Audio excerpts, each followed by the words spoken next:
Hi అండి, అందరికీ నమస్తే. పిల్లలకి ఎప్పుడు లంచ్ బాక్స్ ప్యాక్ చేసినప్పుడు వాళ్ళ బాక్స్ మొత్తం కంప్లీట్ చేసేయాలి అనుకుంటుంటాం కదా. వాళ్ళు ఎప్పుడు అలాగే తీసుకొచ్చేస్తూ ఉంటారు. రెగ్యులర్ గా చేసే డిషెస్ కాకుండా ఒకసారి ఆలూతో ఇలా ట్రై చేయండి.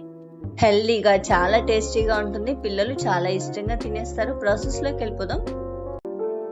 ఆలు పరాటా ప్రిపేర్ చేయడం కోసం ఒక మిక్సింగ్ బౌల్ తీసుకుని అందులోకి 2 గ్లాసుల గోధుమ పిండి అయితే యాడ్ చేసుకోవాలి. ఎప్పుడు పరాటా ప్రిపేర్ చేయడం కోసం మైదా యూజ్ చేస్తూ ఉంటాం కదా. మైదా అనేది హెల్త్ కి అంత మంచిది కాదు, కానీ ఇక్కడ ఆలు పరాటా ప్రిపేర్ చేయడం కోసం గోధుమ పిండి యూజ్ చేస్తాము.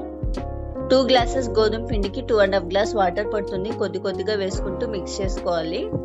ఈ బ్యాటర్ ని బాగా మిక్స్ చేయాలి, కాబట్టి మిక్స్ చేయడానికి కన్వీనియంట్ గా ఉండే కొంచెం పెద్ద బౌల్ తీసుకోవాలి. ఇప్పుడు ఇందులోకి 1/2 టేబుల్ స్పూన్ పసుపు, 1/2 టేబుల్ స్పూన్ కారం,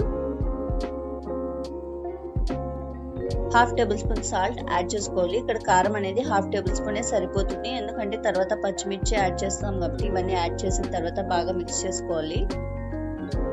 ఇప్పుడు ఇంకొన్ని ఇంగ్రీడియంట్స్ అయితే యాడ్ చేసేసుకుందాం. ఒక పెద్ద ఆనియన్ తీసుకుని ఫైన్ గా చాప్ చేసుకోవాలి. ఫైన్ గా చాప్ చేసుకుని యాడ్ చేసుకోవాలి. ఒక 2 పచ్చిమిర్చిని ఫైన్ గా చాప్ చేసుకుని యాడ్ చేసుకుందాం.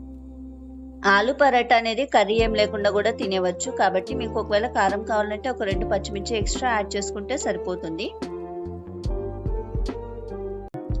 సైడ్ పెట్టేసి ఇందులోకి పొటాటోస్ అయితే యాడ్ చేసుకుందాం. ఒక 3 మీడియం సైజ్ పొటాటోస్ అయితే తీసుకున్నాను. మనం తీసుకున్న పిండికి 3 పొటాటోస్ అయితే సరిపోతుంది.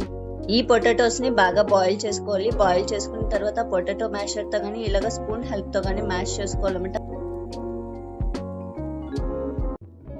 గడ్డలేం లేకుండా బాగా మ్యాష్ చేసేసుకుందాం. మ్యాష్ చేసుకుని ఇప్పుడు ఈ పొటాటోస్ ని బ్యాటర్ లోకి యాడ్ చేసేసుకోవాలి. యాడ్ చేసుకుని బాగా మిక్స్ చేసుకోవాలన్నమాట. ఇప్పుడు పిండి కన్సిస్టెన్సీ అయితే చెక్ చేసుకుందాం. ఇప్పుడు మనం దోశ పిండి రెడీ చేసుకుంటూ ఉంటాం కదా, దానికన్నా కొంచెం థిక్ కన్సిస్టెన్సీ ఉంటే ఆలు పరాటాకి సరిపోతుంది. ఇందులో ఇప్పుడు కొంచెం కొత్తిమీర యాడ్ చేసుకుని బాగా మిక్స్ చేసేసుకుందాం.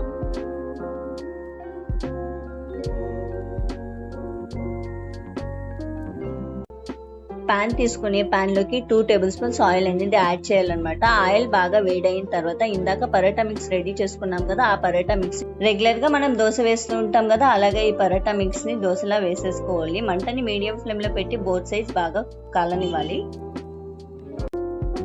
అంతే అండి, ఆలు పరాటా రెడీ. ఎటువంటి మైదా వాడకుండా చాలా టేస్టీగా సూపర్ సాఫ్ట్ గా ఉంటుంది. పిల్లలకి లంచ్ బాక్స్ లోకి అయితే అల్టిమేట్ డిష్. ఒకటి తినాల్సిన ప్లేస్ లో 4 లేదా 5 కంపల్సరీ ఖాళీ చేసేస్తారు. రెసిపీ నచ్చిందా? ట్రై చేసి మీకు ఎలా కుదిరిందో తప్పకుండా కమెంట్ చేయండి. And also like, share and subscribe.